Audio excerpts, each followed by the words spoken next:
నిషేధ సమయంలో మత్స్యకారులకు అందవలసిన సాయం వేట నిషేధం పూర్తి స్థాయిలో అందడం లేదని మత్స్యకారుల నాయకులు వనమాడి వీరబాబు పేర్కొన్నారు. 2 నెలల కాలంలో మత్స్యకారులకు వేట చేయకపోవడంతో ప్రభుత్వం 2 నెలలకు గుర్తింపు పొందిన బోట్లకు మత్స్యకారుల కుటుంబాలకు 10,000 వేట భృతి చెల్లించవలసి ఉంటుందని, మత్స్యకారులకు వేట నిషేధం భృతి అందడం లేదన్నారు. గురువారం ఆయన విలేకరులతో మాట్లాడుతూ కాకినాడ జిల్లా ఏటిమోగ, దుమ్మలపేట, కొత్తపల్లి మండలం ఉప్పాడ, సుబ్బంపేట, కొత్తపట్నం, మాయాపట్నం, సూరాడుపేట, జగ్గరాజుపేట, ఆమీనాబాద్, మూలపేట, పల్లిపేట, కోనపాపపేట తదితర మత్స్యకారుల గ్రామాలున్నాయని, వీరిలో అధిక శాతం మత్స్యకారులు వేట పరిహారం నేటికి మంజూరు కాలేదని పేర్కొన్నారు.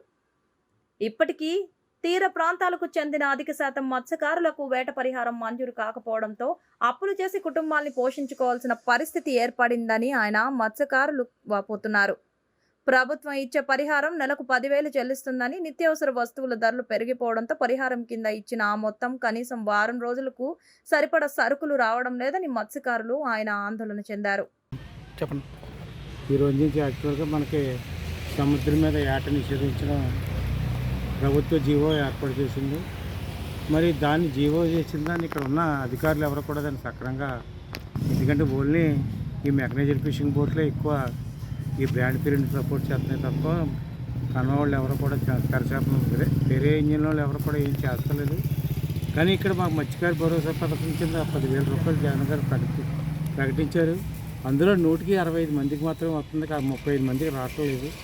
మరి ఎందుకు రావట్లేదనే విషయం ఏంటంటే వాళ్ళు ఏదో వేరే వేరే సాకులు చెప్తున్నారు. ఎందుకంటే ఒక మనిషిని నువ్వు ఎక్కడికి పనికి వెళ్ళకుండా ఉండాలి అంటే ఆ మనిషి కాడికి ఏమున్నా సరే, ఎలా ఉన్నా సరే ఆ ప్రతి ఒక్కడికి కూడా 10,000 రూపాయలు పడే విధంగా ప్రభుత్వాలు కృషి చేయాలి. వాళ్ళకి ఏ విధమైన ఆంక్షలు పెట్టకూడదు. ఎందుకంటే ఆడు సముద్రమేకి వెళ్ళి ఆడ ఆదాయాన్ని వదులుకుంటున్నాడు. ఈ ఈ ఈ 2 నెలల పాటు వదులుకున్నందుకు మీరు సంవత్సరానికి